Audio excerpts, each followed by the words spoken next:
많은 사람들이 착각하는 것이 있습니다. 어제는 추억과 낭만이요, 내일은 희망과 꿈이지만 오늘은 고통이라는 착각입니다.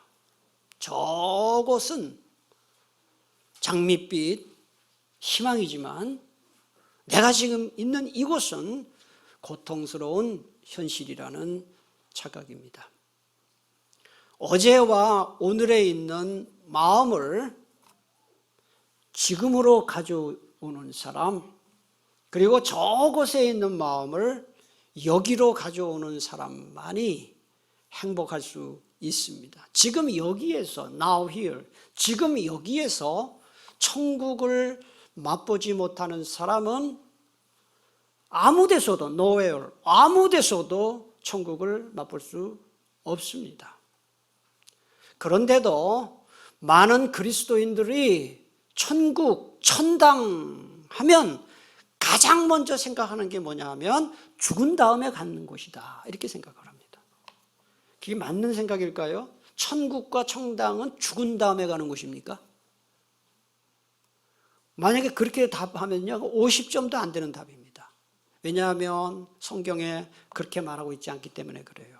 누가복음 17장 20절 21절에 보니까 바리새인들이 하나님의 나라가 어느 때 임하나이까, 하나님의 나라가 천국이잖아요.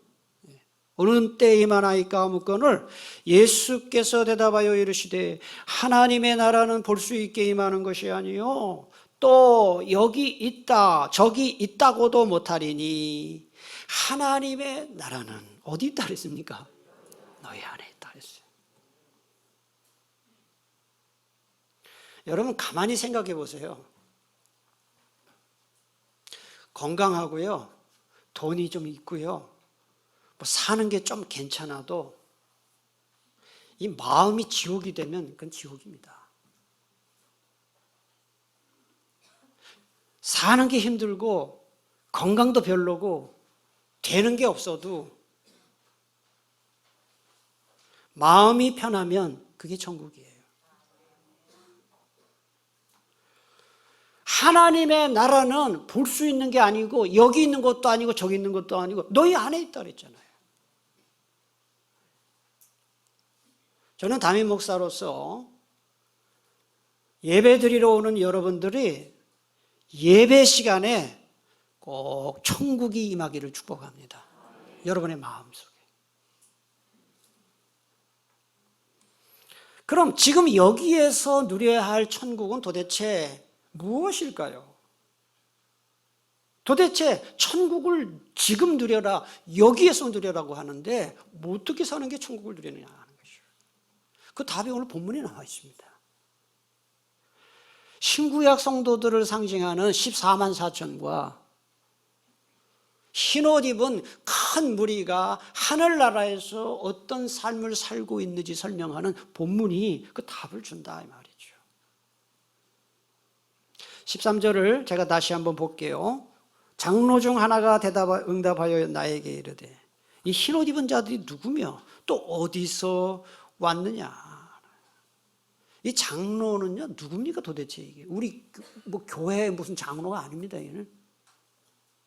여기 장로들은 이 땅에 사는 모든 성도들을 대표하는 천상적 존재예요. 신약시대, 구약시대 모든 성도들을 대표하는 천상적 존재, 장로예요. 그 중에 하나가 지금 9절부터 12절에 나오는 성도들의 찬송, 천사들의 찬송을 듣고 난 직후에 사도 요한에게 질문을 하는 거예요. 이 흰옷 입은 사람은 누구냐? 어디서 왔냐? 이건 몰라서 묻는 게 아니라 사도 요한에게 가르쳐 주겠다는 거예요. 알려주겠다는 거예요. 그래서 사도 요한이 14절에서 내 주여 당신이 하시나이다. 아니 왜 장로를 보고 주님이라고 불러요? 사도 요한이.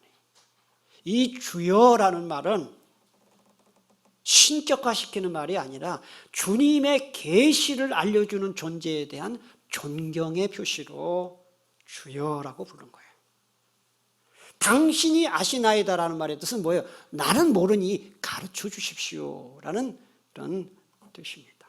그러자 장로가 이렇게 대답합니다. 14절 중간에 보시면 그가 나에게 이르되 이는 큰 환난에서 나오는 자들인데 어린 양의 피에 그 옷을 씻어 희게 하였느니라 그랬어요.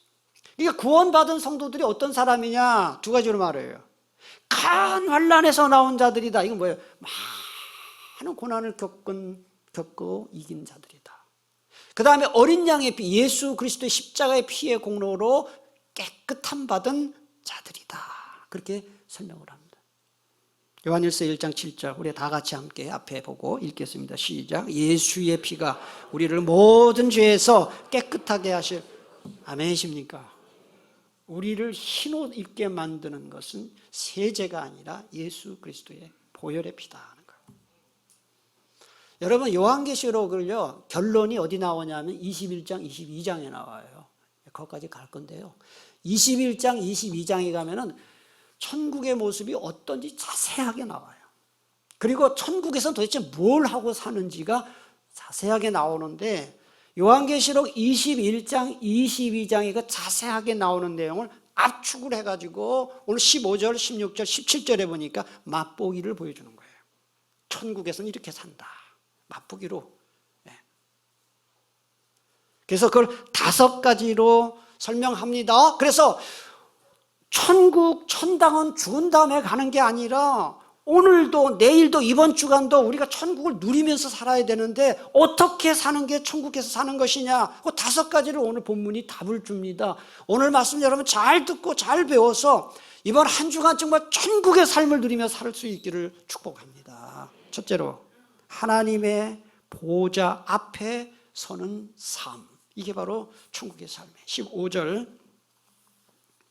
상반절에 보니까 그러므로 그들의 하나님의 보좌 앞에 있고, 엄밀히 말하면 서 있는 것이죠.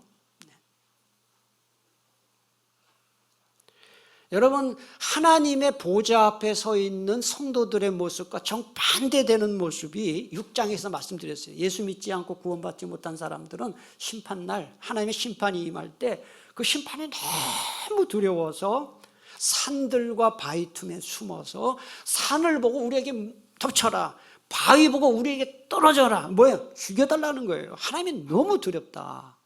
그 이야기를 6장 15, 16절에서 이미 배웠는데 한번 눈으로 보세요. 6장 15, 16절 땅의 임금들과 왕족들과 장군들과 부자들과 강한 자들과 모든 종과 자유인이 굴과 산들의 바위 틈에 숨어 산들과 바위에게 말하되 우리 위에 떨어져 보좌에 앉으신 이의 얼굴에서와 그 어린 양의 진노에서 우리를 어떻게 하라래요? 가려달라 그래요. 하나님 얼굴을 볼 수가 없다고 얘기해요. 정반대죠. 그래서 성도들의 최고의 영광이 뭐냐? 하나님을 만나고 하나님과 친밀히 교제하는 것입니다. 여러분 예배 시간마다 하나님 꼭 만나기를 축복합니다. 이걸 마귀가 잘 알아요. 그리스도인들이 하나님을 만나고 하나님과 친하게 지내는 게 너무너무 이게 싫은 거예요. 그래서 마귀가 우리한테 뭐라고 얘기할까요? 하나님을 믿기는 믿되 너무 빠지지 말라 그래요. 가끔 다른 교회에서 우리 교회에 오신 새가족들을 제가 면담을 하다 보면요, 자꾸 제가 뭐 이렇게 물어보면요, 약간 손사래를 치면서 저 깊이 빠지고 싶지 않아요 그래요. 그래서 제가 속으로 아니 댁은 먼저 교회에서 얼마나 깊이 빠졌는데, 아니 얼마나 깊이 빠졌는데 우리 교회에서는 깊이 빠지고 싶지 않아요. 예배만 딱 나올 테니까 쉽게 말하면 노타치 해주세요 이 말이에요.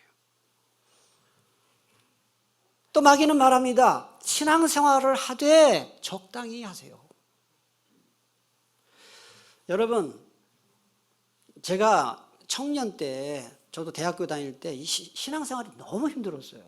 왜냐하면 제가 대학교 다닐 때도요, 완전 그땐 놀고 먹고 놀고 대학생이라 그랬어요.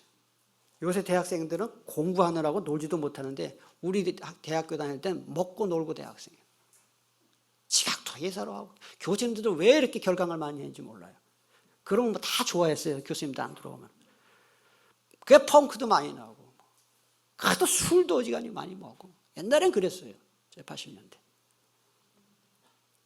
그러니까 뭐 펑크가 무지 많이 나요. 저도 펑크 몇 개 있어요. 나는 그냥 노느라 그런 건 아니고 부흥에 참석하느라 그랬어요. 좀 달라요, 질이. 근데 신앙생활이 너무너무 힘들었어요. 왜냐하면 예수 믿는 사람인데 대학생들 술 무지 많이 먹거든요. 지금 어떤지 모르겠어요. 그러니까 오리가 너무 힘들었어요. 그러니까 친구들이 저한테 자주 했던 말이 적당히 믿어.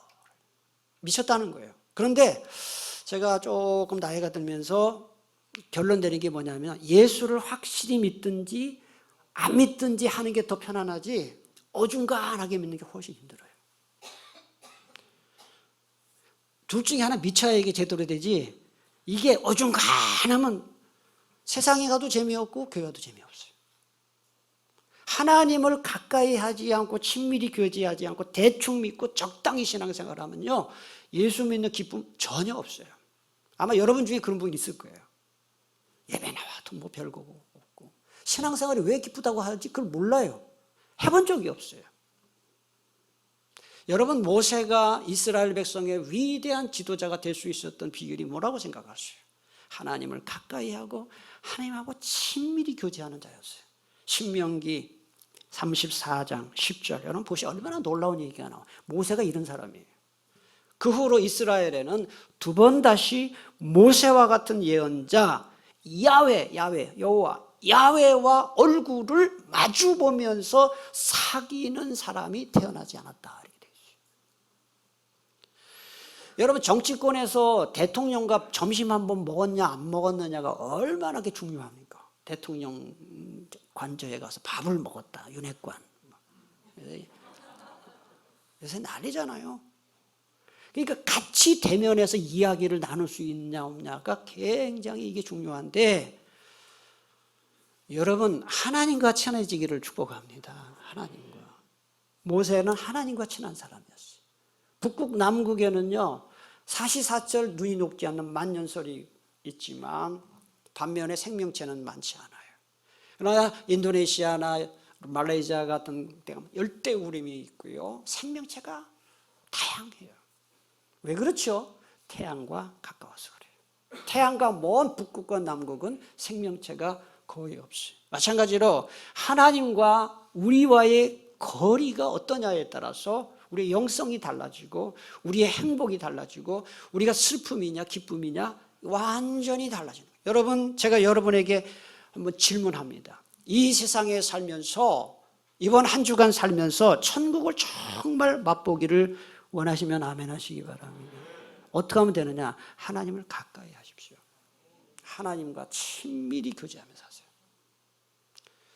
제가 그래서 참 고민이 많았어요. 3년 동안 코로나 겪으면서 우리 교우들의 믿음이 많이 떨어진 게 사실이거든요. 열심도 떨어지고. 그래서 어떻게 하면 날마다 하나님 말씀을 좀 물론 개인적으로 성경 펴놓고 읽고 기도 시간을 오래 하면 더 좋겠지만 그래도 친근하게 좀 말씀과 기도를 가까이 다가갈 수 있는 방법이 무엇일까 하다가 이제 3월 둘째 주일부터 구역 모임을 재개하면서 3월 구역 모임이 재개되는 12일인가요? 12일부터 이제는 매일 여러분 미리 잘 마음에 알고 계셔요. 준비하고 계셔요. 매일 교회에서 15분짜리 말씀 유튜브 동영상을 매일 구역장을 통해서 발송할 거예요. 그게 뭐냐 하면 드라마 성경이라고요. 일부 예배 전에 하는 집이 있어요. 드라마 성경 15분짜리 10억을 들여서 만든 유튜브 영상물입니다. 그래서 성경 말씀을 드라마식으로 이렇게 막 어떤 효과음도 나오고 하는 거를 15분짜리를 시청하면 되는 거예요. 그리고 자기가 그 말씀 붙고 은혜 받은 말씀, 깨달은 말씀을 중심으로 개인적으로 기도하는. 그래서 뭐 짧게 기도하면 20분이 걸릴 거고 더 많이 하면 더 좋겠지만 이런 식으로 매일 교회에서 영상을 제공할 거예요. 구역 예배도 구역 모임도 그 자기가 나눈 그걸 가지고 교제하고 그런 식으로 이제 할 겁니다. 중요한 것은 매일 하나님을 한 번씩 이렇게 만나고 기도하는 시간을 경험하게 될 때 여러분이 천국을 경험할 수 있습니다. 그렇게 되기를 축복합니다. 둘째로 천국을 누리는 삶은 둘째로 하나님의 성전에서 밤낮 하나님을 예배하는 삶입니다. 15절 중간에 또 그의 성전에서 밤낮 하나님을 섬기매. 여러분 요한계시록에 보니까요 천국에 없는 게 여러 가지가 있어요. 근데 천국에 없는 첫째가 뭐가 없냐? 천국에는 성전 없어요. 성전 없어요. 성막 없어요.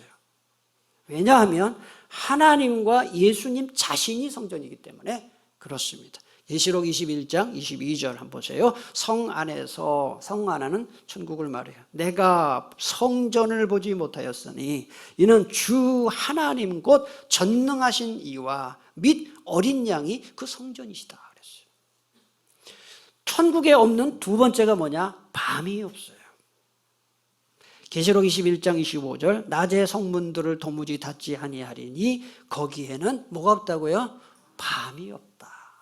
성전 없어요? 밤이 없어요. 그런데 오늘 15절 중간에 보니까 밤낮이라는 말이 나와요. 밤낮이라는 말은 실제로 실제로 낮이 아니라 쉬지 않고 계속 한다는 이런 뜻입니다. 그래서 성전은 건물이 아니에요. 하나님과 주님, 예수님 앞에서 쉬지 않고 계속해서 섬긴다는 말이 나와요. 이 섬긴다는 말의 원뜻은 예배한다는 뜻이에요. 그러니까 성도들이 천국에서 가장 중요하게 하는 일이 뭐냐? 예배하는 일이에요. 따라서 이 땅에 살면서 천국의 삶을 누리며 사는 비결이 뭐냐? 예배하는 삶을 사는 것입니다. 아멘이십니까? 제가 아까 광고할 때도 말씀드렸지만은 참 지금 이 세상 살기가 너무 경쟁이 치열해요.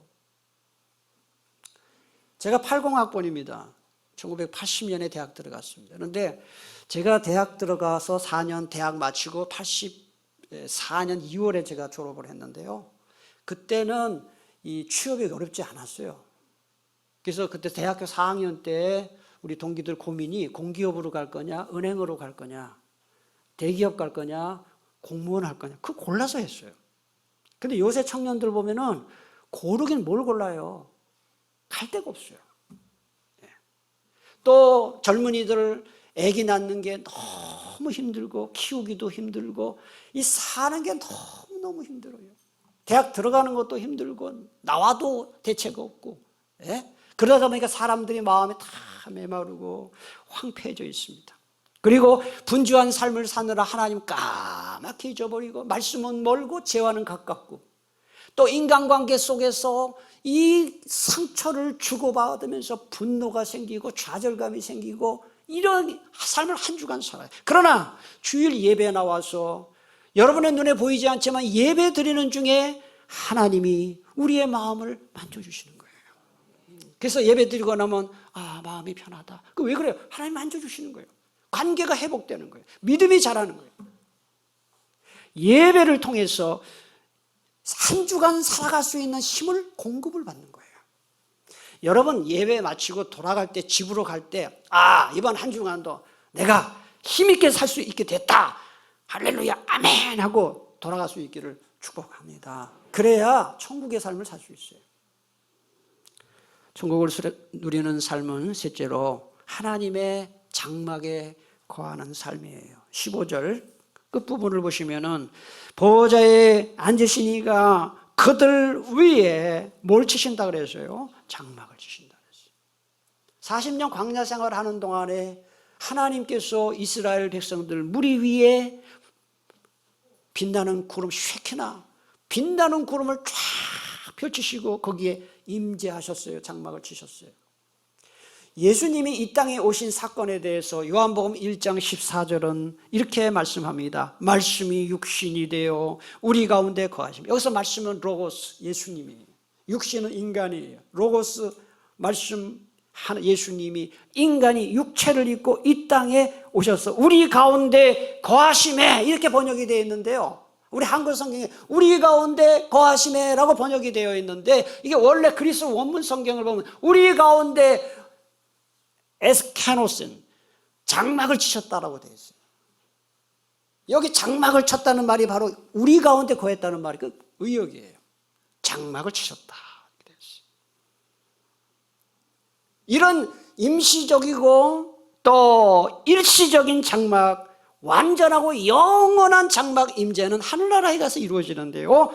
요한계시록 21장 3절에 보시니까 하나님의 장막이 사람들과 함께 있으며 하나님이 그들과 함께 계시리니 그들은 하나님의 백성이 되고 하나님은 친히 그들과 함께 계셔서, 여기 장막을 쳤다는 것은 두 가지 의미가 있어요. 따라서 하나님이 성도에게 장막을 쳤다는 것은 하나님과 동행한다, 하나님이 보호해 주신다는 이런 의미가 있어요.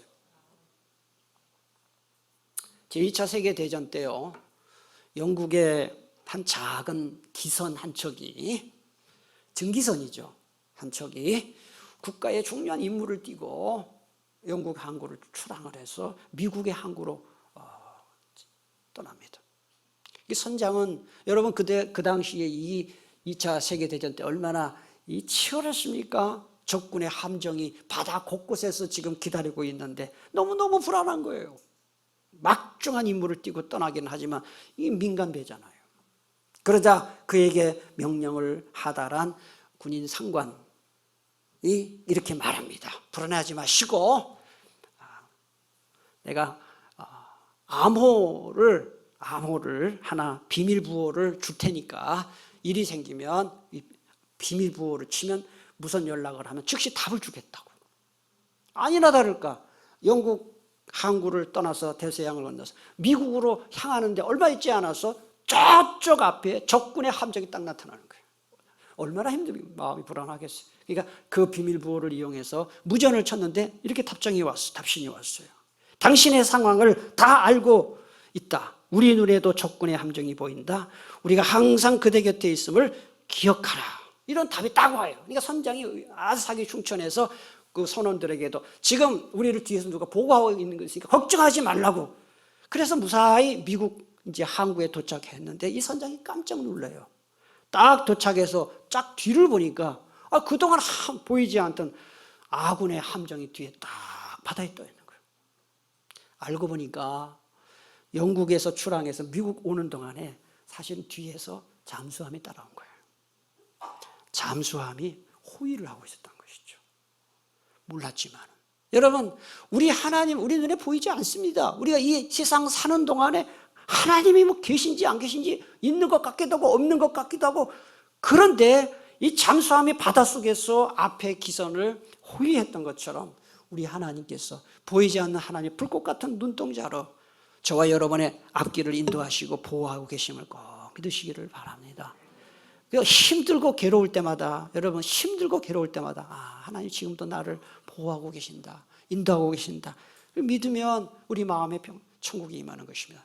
넷째로 하나님의 인도와 공급을 경험하는 삶입니다. 16절 17절 보겠습니다. 그들이 다시는 줄이지도 아니하며 목마르지도 아니하고 해나 아무 뜨거운 기운에 상하지도 아니하리니 이는 보좌 가운데 계신 어린 양이 그들의 목자가 돼서 생명수 샘으로 인도하시고, 이 말씀의 배경이 되는 말씀은 이사야 49장 10절입니다. 그들이 줄이거나 목마르지 아니할 것이며 더위와 볕이 그들을 상하지 아니하겠다 그랬어요.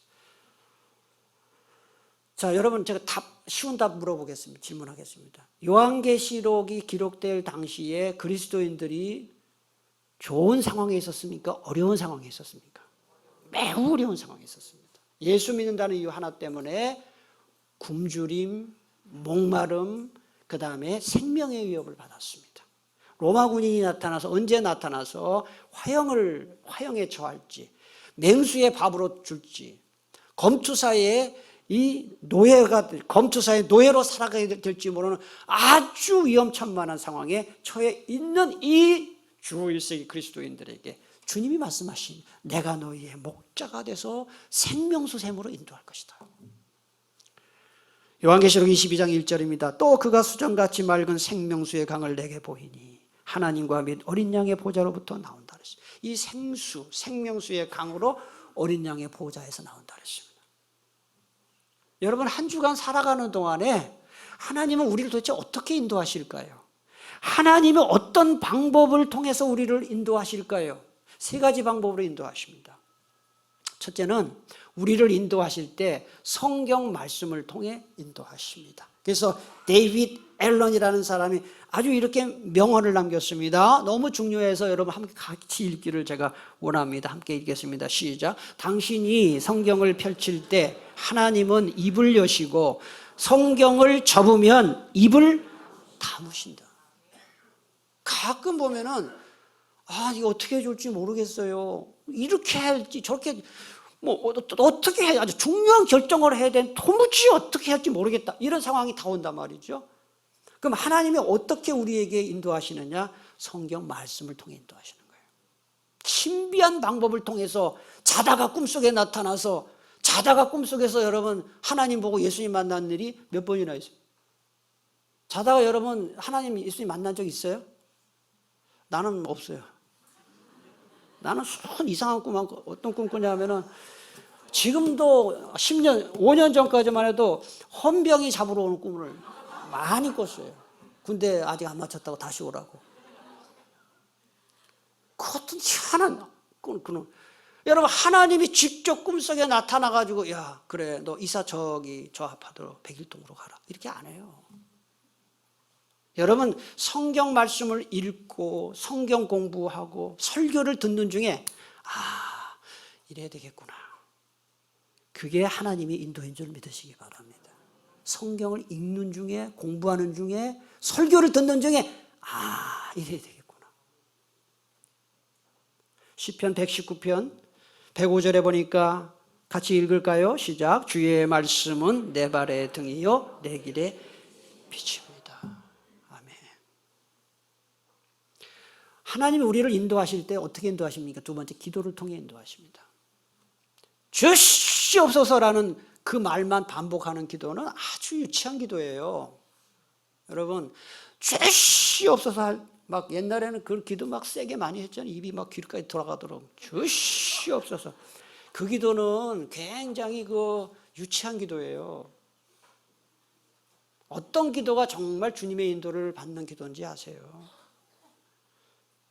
죄송합니다. 한번 따라 합시다. 주님, 어떻게 할까요? 그 기도를 많이 하세요. 어떻게 할까요?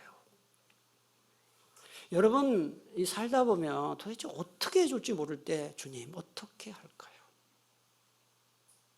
그런데 그런 기도를 계속 반복하다 보면요, 어느 순간에, 이렇게 해야 되겠구나라는 확신이 와요. 여러분 기도를 계속 반복하는 중에 이렇게 해야 되겠구나라는 마음이 딱 드는 것은 그 거의 틀림없어요. 그 주님이 주시는 마음이에요. 주의 음성이에요. 셋째로는 성령님을 통해 인도하셔요. 그런데 성령님이 어떻게 인도하시냐? 물론 말씀과 기도를 통해 주로 인도하시지만은 잘 들으세요. 이상하게 내 마음속에 강렬한 소원이 생겨서 그게 떠나질 않아요. 가끔 교우님들 중에 가끔 어떤 분이 제가 생각해도 깜짝 놀랄 만한 헌신을 하시는 분들이 계셔요. 예를 들면 선교사님을 위해서 또는 교회를 위해서 적지 않은 금액의 헌금을 해요. 그럼 저로서는 그분의 형편을 알기 때문에 이렇게 지금 살기도 힘든데 이렇게 많이 좀 많은 것 같습니다. 그러면은 공통적으로 그분들이 하는 말이 있어요. 목사님, 이상하게 예배 시간마다 기도할 때마다 이 마음에 이걸 하지 않으면 견딜 수 없는 강력한 그 마음을 주신다는 거예요. 성령님이 역사하실 때는 그렇게 하시더라고요. 제가 사실 저는 목회할 마음이 1도 없었거든요. 신학교 갈 마음이 1도 없었어요. 왜냐하면 제가 다니는 교회 목사님들은 전부 쫓겨나고 그런 것만 봤어요. 아주 정말 찌질한 삶 살았어요. 그래서 목사들은 정말 불쌍해 보였어요. 그래서 난 돈 잘 버는 장로가 돼가지고 목사님 잘 도와야 되겠다 이랬는데 내가 목사할 줄을 누가 알겠냐고. 그랬는데요, 신학교를 가야 되겠다는 강렬한 소원이 이게 안 떠나는 거예요. 못 견뎌요, 못 견뎌. 신학교를 안 가면 못 견디겠는 거예요. 그런 강렬한 소원을 성령께서 주시더라고요. 그때 제가 깨달은 게 있어요. 아, 성령님은 우리를 인도할 때 강한 소원을 주시는구나 하는 거예요. 그게 무슨 로또 사라는 소원, 그건 아니에요. 그런 거는 뭐 복권 사라 그런 건 아니에요. 죄가 되는 거 말고 강한 소원을 주시고. 이번 한 주간 살아가는 동안에 여러분들이 하나님의 인도를 이런 식으로 말씀을 통해, 기도를 통해, 성령님의 인도를 통해 받으면 이번 한 주간도 천국을 누리게 될 줄로 믿습니다. 마지막 다섯째, 슬픔과 고통을 치유받는 삶입니다. 천국의 삶. 17절 마지막 부분. 하나님께서 그들의 눈에서 뭐를 씻어주신다 그랬어요? 모든 눈물을 씻어주신다 그랬어요. 이 말씀을 꼭 붙드세요. 이사야 25장 8절의 배경 말씀입니다. 주 여호와께서 모든 얼굴에서 눈물을 씻기시며, 계시록 21장 4절, 모든 눈물을 그 눈에서 닦아주신다. 여러분, 눈물이 뭡니까 이게? 우리가 인생을 살면서 겪게 되는 모든 슬픔, 고통을 다 이 눈물 속에 담고 있는. 눈물에도 온도가 있죠. 뜨거운 눈물이 있고 찬 눈물이 있고 따뜻한 눈물이 있고 고통의 눈물이 있고. 여러분, 눈물 없이 살 수 있는 사람이 있을까요? 제가 볼 때는 한 사람도 없어요.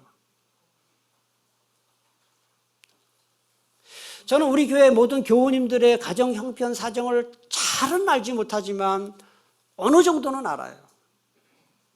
근데 제가 볼 때 특별히 교우님들을 위해서 제가 기도할 때에 보면은 이런 생각이 들어요.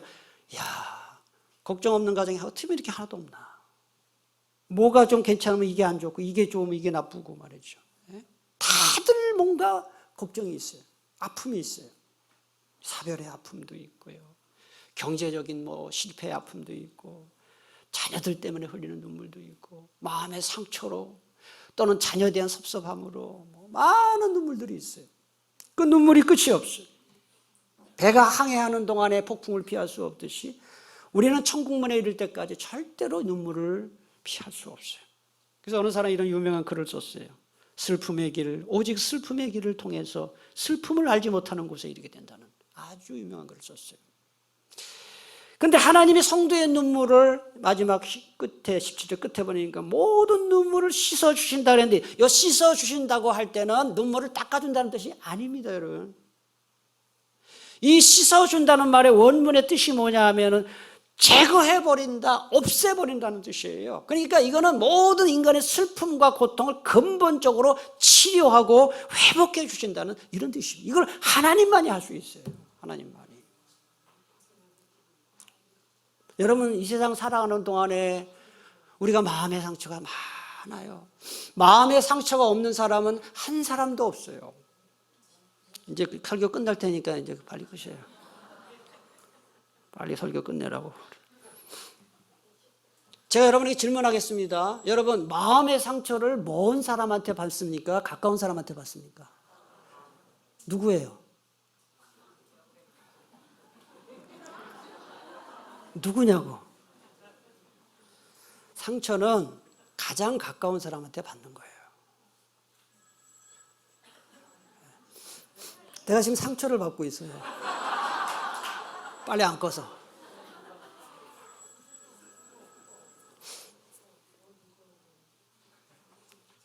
예. 그래서 가까운 사람한테 왜 상처를 받고 그 상처가 빨리 치유가 안 되냐면 봐야 되잖아요. 차라리 먼 사람은, 김정은이는 우리 안 보면 돼. 김정은이한테 상처 받을 일 있어요? 안 보면 되지. 그런데 배우자, 자녀, 부모, 교인, 가까운 교인들 봐야 되잖아요. 그러니까 상처가 날만 하면 또 보면서 상처받고. 여러분 기억하세요. 마음의 상처를 근본적으로 치료할 수 있는 방법은 하나밖에 저는 없다고 생각해요. 마음의 상처를 근본적으로 치료받을 수 있는 것은 딱 하나밖에 없는데, 그게 뭐냐? 이 세상의 모든 상처를 다 합친 것보다 더 큰 게 뭐냐 하면 하나님의 사랑이에요. 사랑. 그래서 예배 시간에 하나님의 사랑을 깊이 경험하고 나면 그 상처들을 다 덮을 수가 있어요. 바라기는 예배 시간마다 치료의 능력을 갖고 계시는 그 하나님의 사랑으로 여러분의 마음의 상처, 영혼의 질병, 마음의 질병, 육체의 질병이 깨끗이 치료받고 회복되는 그 천국의 삶을 늘 누리게 되기를 축복합니다. 기도하겠습니다. 오늘 주신 말씀